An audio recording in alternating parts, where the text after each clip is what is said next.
Hey everybody, Jeremy here, back again with the NuWave Bravo XL countertop convection oven. So in this video, I'm going to be making a variety of foods and just testing out the various cooking methods that this oven is capable of. If you haven't seen the last video where I introduced this and made some candied bacon, I'm going to leave a card so that you can click on that and check it out. But for right now, I am going to be testing out the frozen foods cooking feature, and I am going to be making for myself this evening some of this Zatarain's blackened chicken Alfredo. I'm still going to use the instructions on the food, but I wanted to test out the frozen function of this convection oven. So I'm going to turn this on. I'm going to press menu till we get to frozen. The box says 350, so we're going to put it on 350. And let's just preheat this for, let's just say 10 minutes. I'm going to preheat this for 10 minutes, and then we are going to see where it goes from here. And it looks like for this one, we got the top and the bottom elements going. So we'll come back when it's preheating and we'll put it inside. Wanted to interject for a minute because I just realized that there is a dedicated preheat button on here. I was just looking at the different cooking modes, but there's the preheat button right there. So I could have pressed that and then preheated it to 350 degrees, and then it would have stopped at that temperature instead of just having to guess like 10 minutes. That should be enough. So yeah, just a heads up, you can preheat it to the specific temperature that you want using a dedicated button without having to worry about these modes on top. And I'm actually going to take out this top rack just because I don't like how close it's sitting to the plastic film.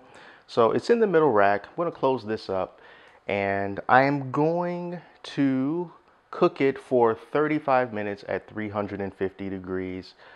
I honestly don't even think that you have to use the frozen function on here, but you know, I'm going to do it anyway. So 350 and 35 minutes.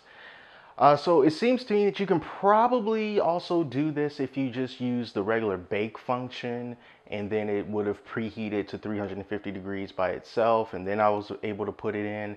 So I'm not too sure what the frozen function is actually doing that's different, but whatever. We're just going to see where this takes us. So I will see you again in 35 minutes. And see how the oven did.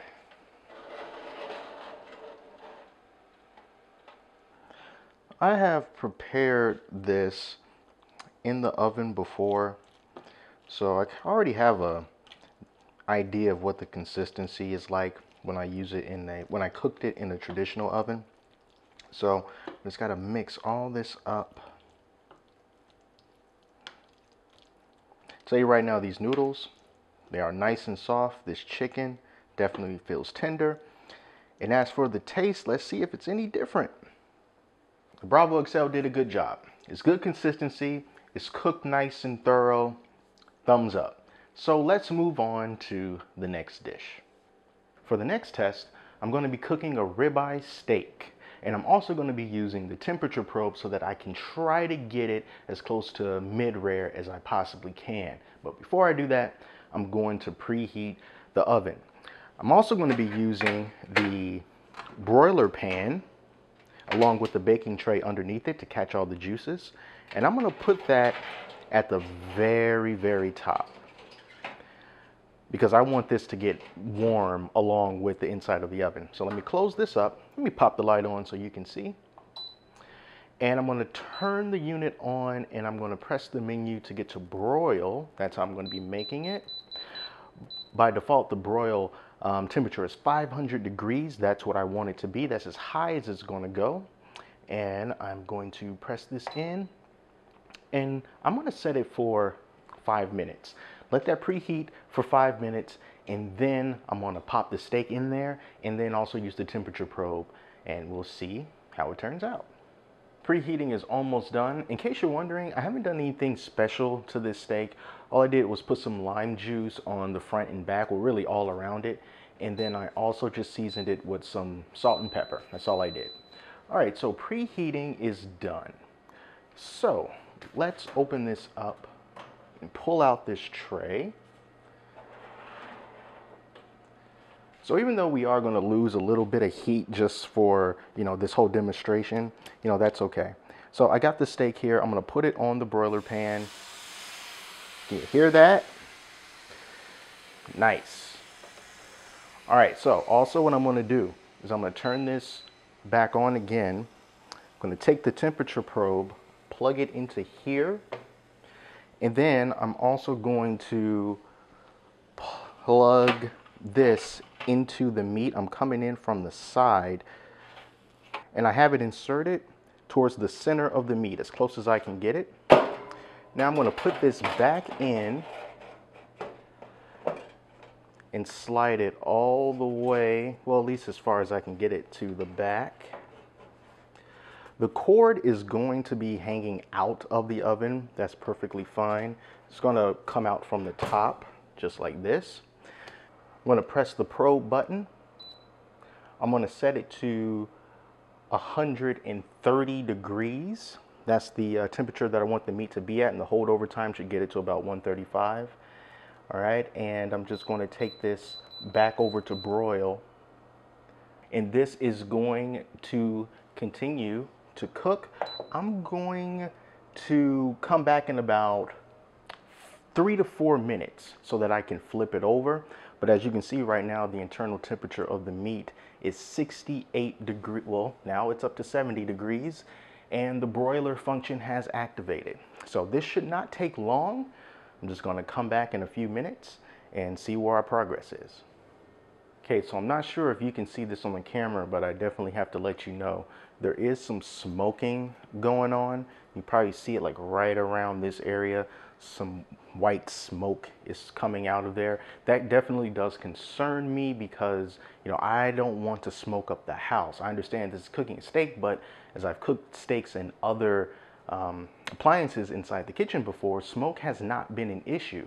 And I do know that cooking bacon in this thing is an issue.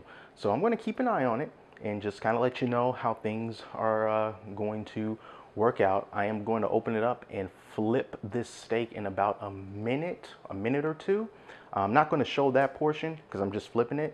But yeah, I'll come back once we get to the end, or if something else happens, I'll let you know. So we reached 130 degrees internal temperature, and it automatically shut itself off. So let's open this back up. Just so you know, the smoke, can you see it? Smoke is still coming out. It's not crazy heavy, but it is a thing. I want to try to carefully pull this tray out. And this tray, it's kind of flimsy the way that it's set up in here, so be careful. Try not to pull it out too far, otherwise this whole thing is going to come falling down, and that's not good. The probe is hot, so let me try to, I'm going to need 2 hands for this.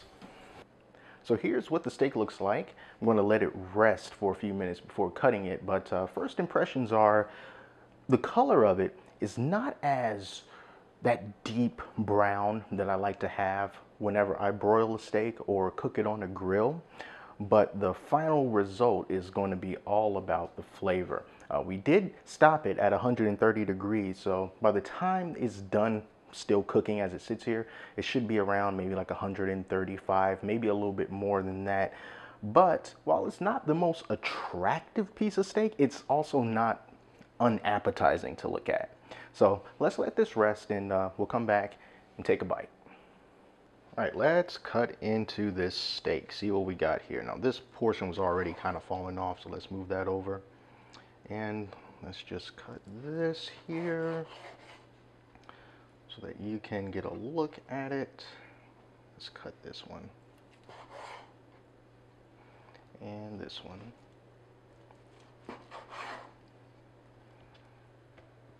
So this is what we're working with here.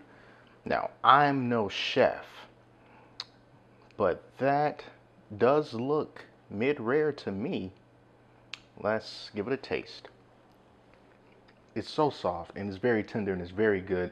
And a lot of that has to do with, of course, the cut of meat that you buy and how well you cook it. This being pretty mid-rare is going to be more tender naturally, but it is cooked. So, you know, even though it's a little more pale than I would like to see on a steak, it's still cooked and it's still good. So it passes the test, and it didn't smoke up the kitchen. It was some smoke, but not too bad.